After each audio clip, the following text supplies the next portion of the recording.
Si no me muevo, ¿qué? ¿Vale? Vale, entonces vamos a ver el mercado de audífonos, ¿no? O qué es lo que estaba pasando.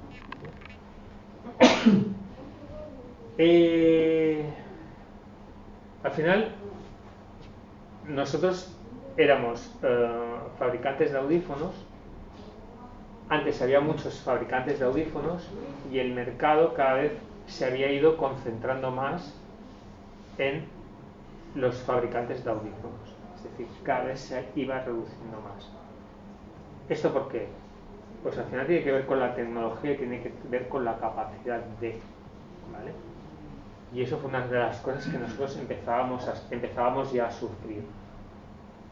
Los audífonos, como todo, no es que cada año haya un salto cualitativo muy importante, pero sí que va habiendo saltos cualitativos, y aunque el producto no vaya cambiando, no cambie tanto, tú la visión que tienes que dar al mercado es de que sí que el producto va cambiando, ¿vale? Entonces, eso te supone que si este año estás produciendo el microson número 1, el año que viene tienes que hacer el microson, aunque sea lo mínimo, tienes que hacer el microson 1.1, y al año siguiente el microson 1.2, pero es que al otro ya no puedes hacer el microson 1.3, tienes que hacer el microson 2.0 o lo que sea, ¿vale? Entonces, eso estaba cambiando, era una realidad del mercado. Por lo tanto, tú como fabricante, ¿qué pensáis que tienes que hacer ante ese entorno que cambia?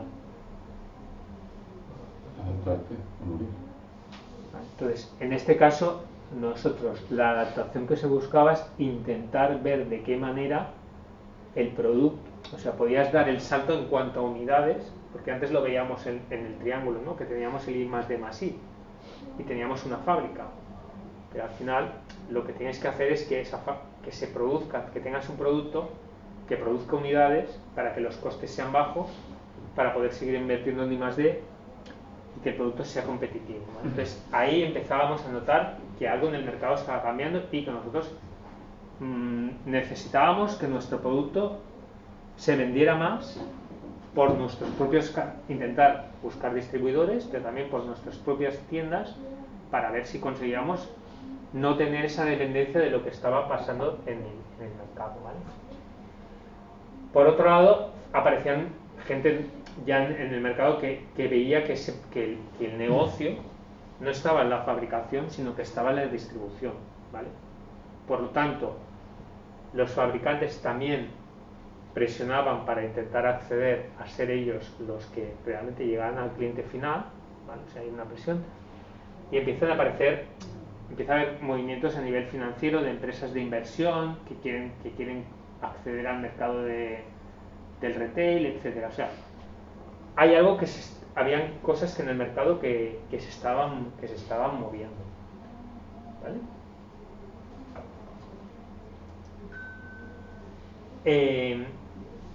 Lo que os comentaba, ya no sirve.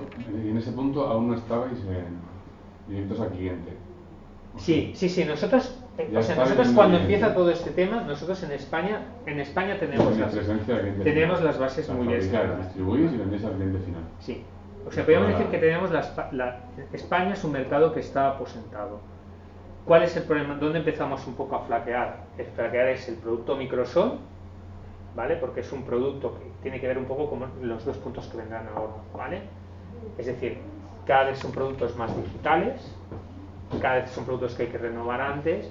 Entonces, nuestro producto llega a un mercado español, nosotros podemos tener capacidad de hacer que nuestro producto salga, pero tiene que ser un producto que para venderlo fuera, para la exportación, sea un producto que sea interesante tecnológicamente y a nivel de costes, ¿vale?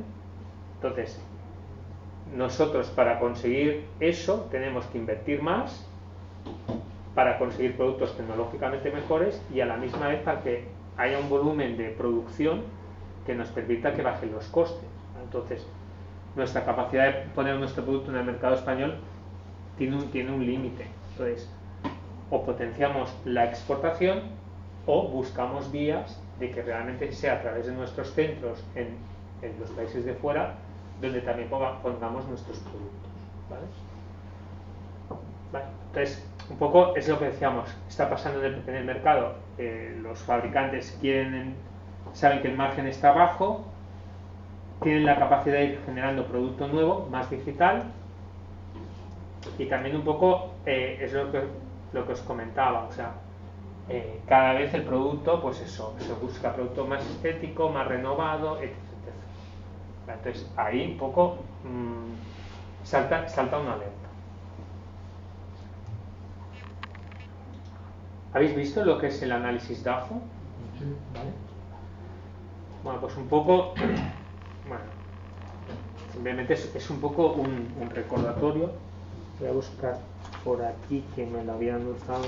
Claro, vale, un poco sí que ahora ya hemos visto esa primera fase, que luego explicaremos un poco cuál fue el resultado en cada uno de los países, ¿vale?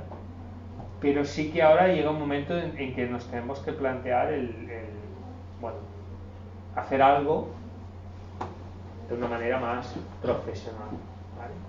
Y por lo tanto, lo que estábamos viendo es que de alguna manera, si recordáis un poco, al final el DAFO es debilidades, amenazas, fortalezas y oportunidades, ¿no? Y tienen que ver con la parte interna y con la parte externa. Entonces, claro, ahora mismo nosotros lo que veíamos es lo que os comentaba, ¿no? Un poco hay una amenaza que viene de fuera que tiene que ver con que el mercado se está moviendo, ¿vale? Es un mercado en que los fabricantes se están concentrando, tienen una capacidad mayor de producir producto más barato y marcar la tendencia de cuándo produzco y qué produzco para llegar al mercado, ¿vale? Y bueno, y tienen un interés en que realmente ven que donde está el margen no es en tanto en produzco y vendo a un intermediario como produzco y puedo intentar llegar al mercado general, ¿vale? Aquí es donde nosotros empezamos también, relacionado con esto, empezamos a ver cuál es una de nuestras debilidades, ¿vale?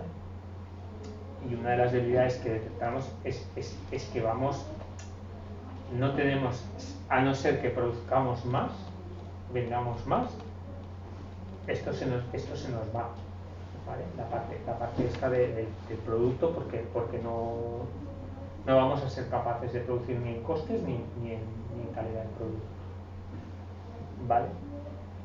En ese análisis un poco al final, bueno, vemos oportunidades, pues nos planteamos la oportunidad de decir, hostia, a lo mejor es el momento de que este proceso de salir hacia afuera nos lo tomemos más en serio, porque tenemos la capacidad de que el cliente, al final el cliente, menos un país, luego veremos que es Argentina, que era muy marquista, una marca específica de las que distribuíamos, al final la persona que está en la tienda tiene la capacidad, cuando tú vas a comprarte un audífono, no es tanto como cuando vas a comprarte un coche que es, quiero un Mercedes, quiero un BMW, quiero un no sé qué, ¿no?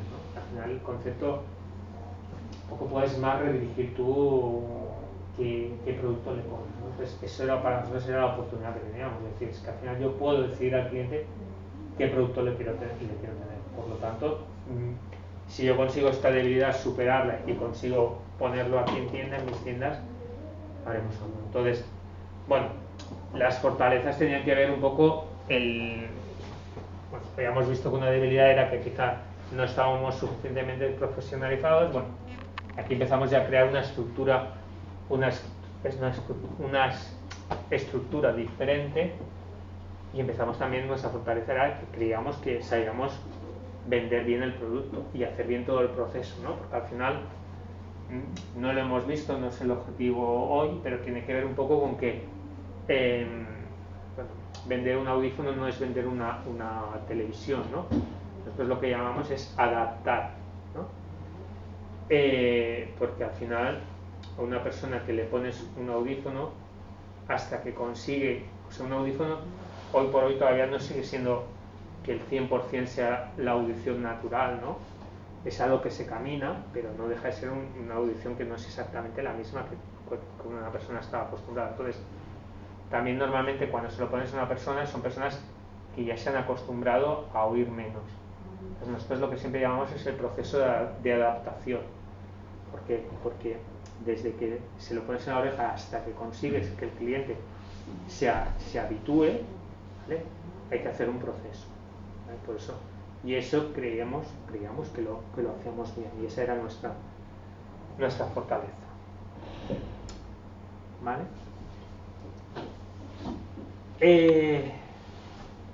¿En qué entorno nos encontrábamos, ¿no? En ese momento, después de hecho el análisis, ¿vale? ¿O qué decidimos a partir de ahí?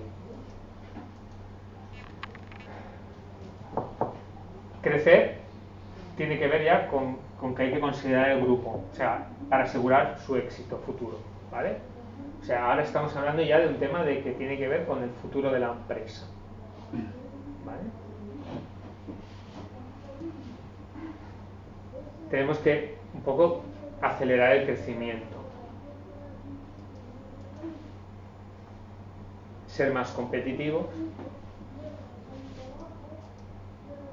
y al final un poco de todo esto lo que llegamos a la conclusión es que ahora nos toca realmente apostar fuerte por el tema de la internacionalización, ¿no? Ahora ya es un tema, quizá en aquel momento no lo veíamos tanto, o no era, pero sí que tiene que ver un poco con la supervivencia, ¿no? Y bueno, un poco lo que vino después nos viene un poco a dar la razón, ¿no? Es decir, el mercado, el entorno está cambiando, ¿vale? Tenemos que hacer cosas porque si no hay futuro, ¿no? ¿Vale? Entonces, bueno, hay que crecer, hay que ser más competitivos y al final crecer. El mercado español ya vamos creciendo, pero llega un momento en que siendo líderes poco más, pues claro, vamos a intentar de alguna manera ir más rápido para...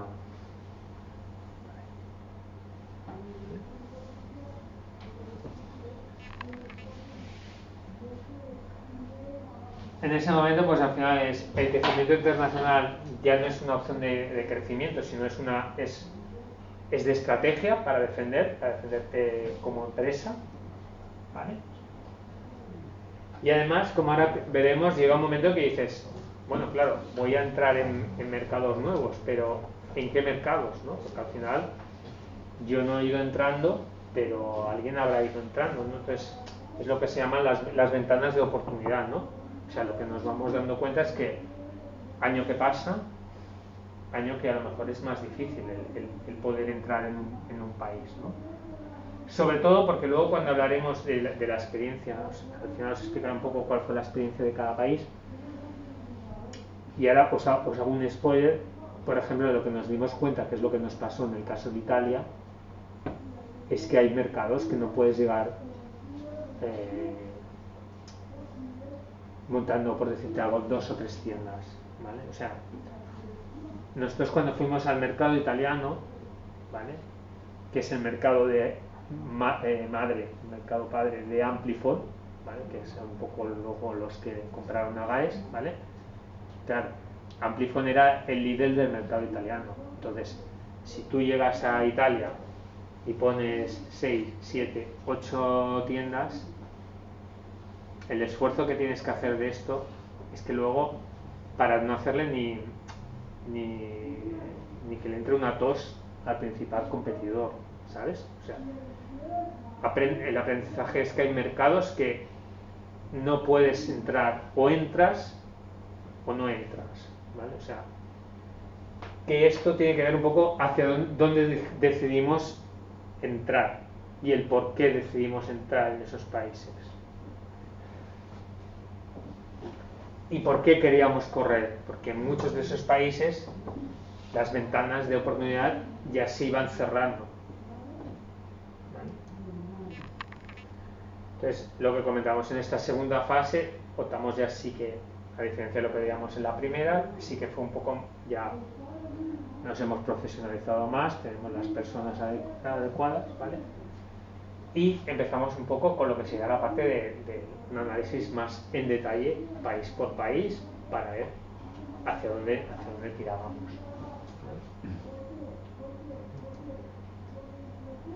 Bueno, un poco en qué hacíamos llevando un poco más al detalle el análisis de AFO de cada país, pues a nivel comercial lo que hacíamos era pues analizar cuál era la competencia que había en el país, cuál era la madurez del mercado, que esto para nosotros es muy importante y ahora lo veremos porque eso es lo que nos hace decidir o entrar o no. Tipo de mercado, hay países en que el mercado privado o el mercado social es más o menos importante. ¿Qué quiere decir esto? Pues hay países que los mercados están regulados y el precio está marcado, ¿vale? Y esto te da la ventaja de que a lo mejor el hecho de que sea gratuito para cualquier paciente, pues te va a permitir llegar a más mercado, pero al final el precio que tienes es el que tienes, no hay libertad de precio. Entonces, una de las famosas 4 Ps del marketing, ¿no?, que es la que tiene que ver con el precio, pues hay mercados en los que no la puedes utilizar como variable, ¿vale? Luego, los aspectos que tienen que ver con la legalidad, ¿no? Al final es decir, bueno, vamos con una filial, con una sucursal, con un socio del país o no. Hay países que te obligan a que en el momento de constituirte uno de los socios sea locales, ¿vale? Lo que comentábamos, el tema del riesgo país, pues no sé, puesto por ejemplo en Ecuador, nosotros afortunadamente no lo hemos vivido, pero por ejemplo sí lo vivimos en Turquía, cuando estuvimos con toda la problemática de las devaluaciones. Vivimos la parte también en Argentina siempre vivimos, cuando era una historia era otra, porque era un país súper complicado. A nivel financiero hacíamos pues nuestros análisis de cuentas de resultados, de balances, de dónde sacaríamos los fondos, etc, etc.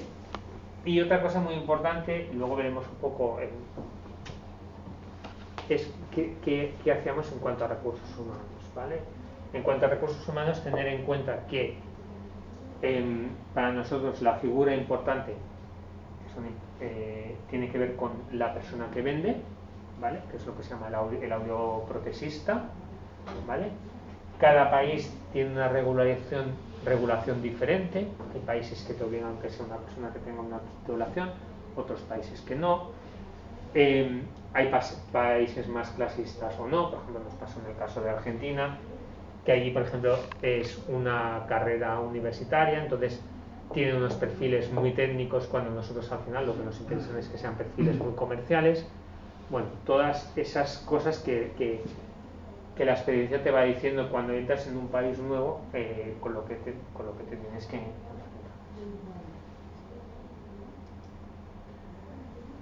Vale, pues un poco lo que os comentaba cuando decimos, bueno, vamos a empezar a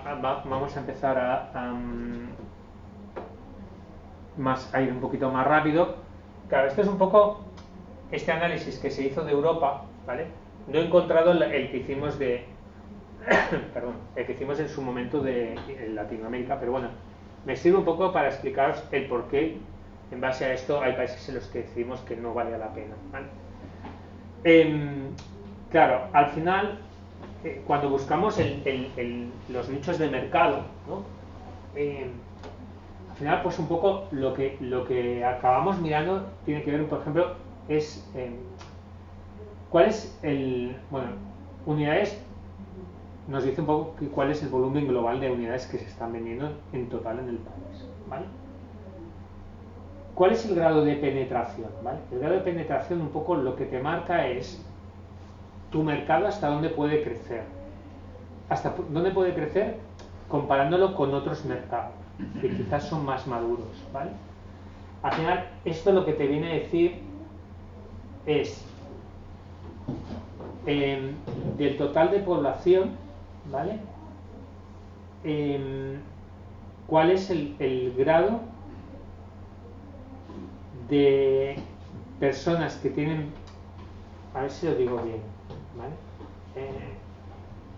para no deciros un concepto por otro, al final estos ratios lo que te venían a marcar es qué capacidad estoy cubriendo de personas con pérdida dentro del mercado, ¿vale? No recuerdo exactamente bien ahora si esto quiere decir que estamos cubriendo un 17 sobre 100, no estoy tan seguro de eso. Lo que sí que os puedo decir es que en términos absolutos, si en España es un 8 y en Suiza es un 17, quiere decir que el mercado español todavía tiene la capacidad de crecer el doble que el mercado suizo, ¿vale? Quedaros con este dato, porque ahora no sé bien deciros si el 17 era el 17 que había el 17% de la población con pérdida que estaba cubierta o no me acuerdo muy bien el concepto este. Lo que sí que os puedo decir es que al final lo que te venía a decir es, si yo en España ahora tengo un grado de penetración del 8, Suiza, que tiene un 17, o Italia, que tiene un 11, es un mercado que está mucho más maduro que el mercado español. Por lo tanto, ahí lo que tenía que mirar es cuál era la presencia que tenían, cuáles eran el resto de competidores, ¿vale? Y a partir de ahí ver sin ese mercado qué esfuerzo tendría que entrar para poder tener una cuota de mercado que realmente fuera significativa, ¿vale? Aquí, por ejemplo, también aparece, por ejemplo, el concepto de la binauralidad, ¿vale? La binauralidad quiere decir, normalmente, binauralidad quiere decir que el cliente lleva los dos audífonos, ¿vale? Al final el tema, nosotros también lo llamamos el concepto estéreo, ¿vale? Binauralidad, en el fondo debería ser casi como unas gafas, es decir, yo que tengo problemas de visión, normalmente tienes problemas con los dos ojos. En el caso de la audición pasa prácticamente lo mismo. Pero es verdad que hay mucha gente que le cuesta ponerse uno e incluso ponerse dos, por temas económicos, por temas estéticos, etc. ¿vale? Entonces, al final, quedaos con el dato de que lo que marcaba un poco era cuál era la capacidad de mercado, cuál era el grado de penetración, y también mirábamos mucho el tema de la binauralidad, ¿no? Que quería decir, al final, si eran mercados que había más o menos binauralidad, también te daba una idea de hasta qué punto de ese mercado podías hacer crecer la binauralidad, ¿vale? Porque al final el esfuerzo es el mismo con un cliente que le acabas vendiendo que uno que le acabas vendiendo dos. Por lo tanto, un país en el que la binauralidad sea más baja, el esfuerzo que hagas en conseguir que suba la binauralidad, vamos a decir que te va a ayudar también a vender más, ¿vale? También lo que comentábamos, por lo que hablábamos antes del producto Microson, tenía que ver cuál era el grado de digitalización. ¿Por qué? Porque en países como Suiza, que el grado de digitalización es el 99%, quiere decir que el producto que te están pidiendo siempre es de gama alta, ¿vale? Por lo tanto, esos países para el producto Microson ya eran más complicados, ¿vale? Entonces, un poco, conclusión que salió de este análisis, ¿vale? Es que para ir al mercado europeo íbamos tarde, ¿vale? Y la experiencia que habíamos tenido en Italia y una mini experiencia que tuvimos en Holanda nos lo vino a decir. Es decir, el mercado ya está tan copado, es un mercado tan maduro y el esfuerzo que tendríamos que hacer para entrar es tan grande que olvidémonos, porque ahí ya lo que veíamos antes de ventanas de oportunidad no tenemos ninguno, ¿vale? Vamos, voy a mirar un momento porque ¿a qué tenemos que hacer en la pausa? Vale, os comento dos cosas concretas y haremos la pausa, ¿eh? Si me disculpáis 5 minutos más y así lo acabamos. Vale, entonces bueno, aquí simplemente es un ejemplo, ¿vale? De un poco de lo que hacíamos a la hora de tomar un poco la decisión en cada país, ¿vale? Entonces bueno, al final se hacía un poco cuál era el tipo de mercado, cuáles eran las expectativas de previsión de crecimiento. Estos países como por ejemplo Argentina, en el momento que decidimos acelerar, era un país que ya estábamos, ahí decidimos acelerar el crecimiento en Argentina. ¿vale? ¿Cuál es la competencia? ¿Cuál es la población? ¿Vale? Bueno, simplemente os quería mostrar un poco, se hacían el detalle de ver cuáles eran las capitales. Al final, a la hora de establecer un centro auditivo, se tiene en cuenta la población, ¿no? Entonces, un poco los criterios venían marcados por qué decidimos: abrir más centros en Buenos Aires o nos abrimos más a capitales, ¿no? Entonces, bueno, al final es un poco cuando ya teníamos la decisión de que vamos a tirar adelante en este país, ¿vale? Sí que se entraba ya un poco más en el detalle de ciudades, barrios, dónde está la competencia. Teníamos nuestros planes, nuestros mapas en el que veíamos en qué sitios está posicionada la competencia, etcétera, y a partir de ahí ya estábamos. Conclusión que llegamos en ese momento, un poco volviendo a la slide anterior, es que el mercado europeo no teníamos mucho que rascar, por decirlo así de una manera llana, y que íbamos a poner nuestro foco en Latinoamérica, ¿vale? Entonces, a partir de ahí viene un poco lo que sería la segunda parte de la expansión, ¿vale? Que empezó en Ecuador. En el periodo del 2014 hubo un cambio de accionariado, que en su momento ya el señor Respoy vendió la parte de la empresa al señor Gasoy, bueno, a sus hijos, con lo cual el 100% ya era nuestro, y eso también permitía tomar más decisiones un poco, tal y como os comentaba, no mirando tanto en el rendimiento a corto plazo, o yo como accionista que no estoy en el negocio, a mí lo que me interesa es que cada año tenga un rédito, ¿vale? Sino que lo miro un poco más desde el punto de vista de que nos interesa que la empresa crezca, que coja valor, ¿vale? Y eso ayudó mucho el cambio y que realmente el 100% de la empresa pasara a ser de la familia Gasoy. A partir de ahí, pues aceleramos en el 2016, entramos en Panamá. En el 2016 también hicimos un plan nuevo de aperturas muy potente tanto en Chile como en Argentina. Y en el 2017, que ahí un poco es donde nos quedamos, entramos en Colombia y volvimos a México, que luego os explicaré un poco el porqué de la salida primera de México, ¿vale? Importante en esta segunda fase, bueno, era lo que nos habíamos marcado como a nivel estratégico, ¿vale? La estrella de 5 puntas, ¿no? Que era lo que perseguíamos, relacionándolo con lo que antes veíamos de los 4 objetivos, ¿no? Que teníamos de crecer para sobrevivir, llamémoslo así un poco. Bueno, estas fueron un poco hacia dónde enfocamos el crecimiento tanto en España como en cada país, ¿no? Un poco es que fuera un crecimiento sostenible, seguir fomentando la parte de innovación, poner mucho el foco en el personal y en los clientes, muchos planes a nivel formativo para mejorar el rendimiento a nivel de los equipos, ¿vale? Y al final, pues sobre todo competitividad, porque esta era la base del sobrevivir, ¿vale? Entonces, llegados a este punto, si os parece, vamos a hacer un descanso hasta las 6, ¿vale? Y luego os hablaré de lo que para mí fueron los factores claves, ¿no? Sobre todo en esta última fase, ¿no? Que tiene que ver con las personas, con el marketing y con el tema financiero, ¿vale? Pues hacemos un descanso. ¿Alguna pregunta, perdón, antes de que hagamos el descanso? Pues a las 6 nos vemos. Vale.